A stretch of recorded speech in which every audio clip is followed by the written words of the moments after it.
Good morning, everybody. Just been thinking about topics to discuss, and it occurs to me that in a world where we all seem distracted and taken away from a lot of the things which we should, or it would be better if we were in touch with, and it's what I call life affirming exercises, which tell me there is more to us than our frenetic, frantic, real lives lived out in a state of anxiety and stress, basically. And I talk to lots of people, and they sort of go, they just like what I call them deniers, but they just don't really understand or know how to get in touch with themselves and the other parts that make us up, other than that person that's stuck in that crazy world that we all seem to spend far too much time in. And I have two ways in which I reaffirm my connectivity to my own energy as a person. I do believe that we are all basically energetic. We are just balls of energy in a certain form, and to keep in touch with the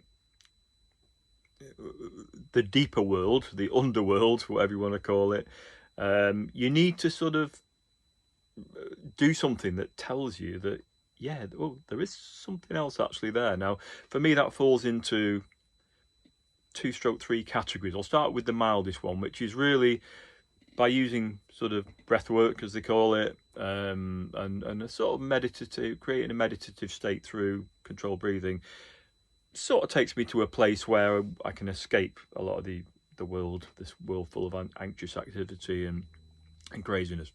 So that's one. That's sort of the least of them. But I have two other things which I do on a regular basis, which ground me, I suppose I call it. Ground me or keep me in touch with my own energy and tell me that it's there.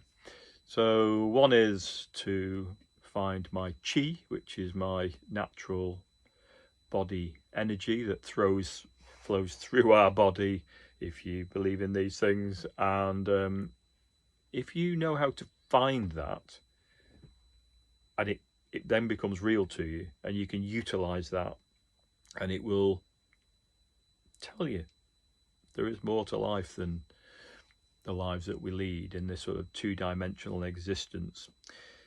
And the other is to use your pineal, people say pineal, I say pineal gland, which is known as the third eye. And that third eye can be accessed, and it will help you to explore your subconscious a little bit if you build up a relationship with that.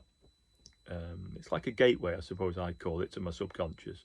And if you follow my little exercises, I would very much like to think that you can achieve what I achieve, and they are life affirming in my book. So exactly showing you how I do those is quite difficult, because part of the process is for me to go somewhere else, so I can't just chat to you and go somewhere else. It involves having my eyes closed as well with both those two methods. But what I'm going to do is try and come up with some way of filming me going through those two processes. What I might have to do is just sort of film it in general and then voice it over as to what I expect to be happening, because that's the problem. I wander off down those avenues which take me away from this world and what have you. So they're going to be coming up in the next couple of days. So I'm going to spend a bit of time just working on ways to convey those to you. So if you're interested, subscribe and come back to my channel or follow my feed or whatever it is you need to do, and let's see if we can get a few more people in touch with their subconscious and their higher being.